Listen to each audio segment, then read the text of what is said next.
There it is. All right, ladies and gentlemen, here it is. If you are a fan, if you're a consumer of Starbucks, and before some of you get all bent out of shape about that shit ain't coffee, it's just burnt corporate beans. Yes, I know.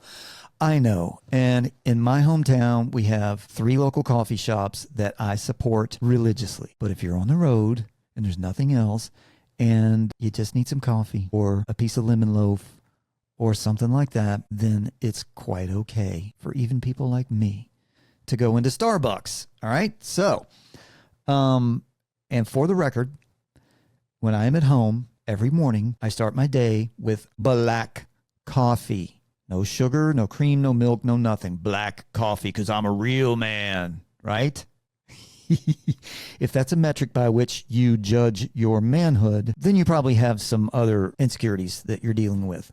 But the other thing that I do on Saturdays and Sundays is I will get the Chemex out and grind my beans and make 1 cup of pure black coffee with that I will enjoy. And my second cup, I get some oat milk, heat it up in the microwave and froth it up and make myself a nice warm latte because I'm secure in my manhood and I've already consumed my black coffee. But anyway, Starbucks, I see this every year.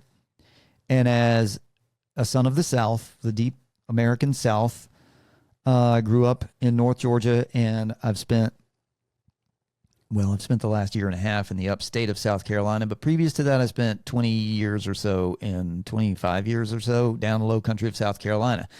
So I have lived basically all of my life in areas where it's the surface of Venus until about late October. And so typically Starbucks will bring their fall drink lineup, their PSL, baby, their pumpkin spice latte and their apple stuff. And yes, real men, I know you don't drink pumpkin spice lattes, but I'm going to tell you this right now. I do. Once or twice a year, when it's frosty outside, if we get a little early pop of fall or something like that, I'm going to go ahead and get one because, again, I am secure in my manhood and I drink enough black coffee. Sometimes you want a little spice. Life needs a little spice every now and then. But anyway, this year, it would appear that they've already brought, I guess it's because Starbucks has been having very lagging sales recently, which is not really surprising if you've been paying attention to the cultural milieu, as it were. So they're bringing their most popular drinks, their fall lineup in early. And it is August, folks. It is August 25th. And in the South, in the American South, it's going to be summer until, if you're lucky, late October, by which time Starbucks will take the fall drinks off the menu and bring the winter drinks in. So those of us down below about the 38th parallel, we don't get to enjoy the pumpkin spice latte when it's pumpkin weather. Halloween for us is typically 85 degrees on a good day. However, we've had a little bit of a cool spell recently. That football game I was at, the high school football game I was shooting the other night, photographing the other night, I didn't have enough clothes on. I'm here in the upstate of South Carolina. We're at about 1,200 feet of elevation, and it was August 23rd, and it was gorgeous. It was like 81 degrees at kickoff. It's usually 101. And typically they will have to delay the kickoff of the first 2 or 3 games of the season down in this area because it's too hot at 7:30 p.m. But by the time I left, it was in the low 60s, and it was delightful. And if you don't live in the South, that's ridiculous to you. But for us in August, huge deal. So anyway, I could have used a pumpkin spice latte the other night, but please allow me to speak to the new CEO of Starbucks, Brian Nickel, if you're not currently in the air between Seattle and Newport.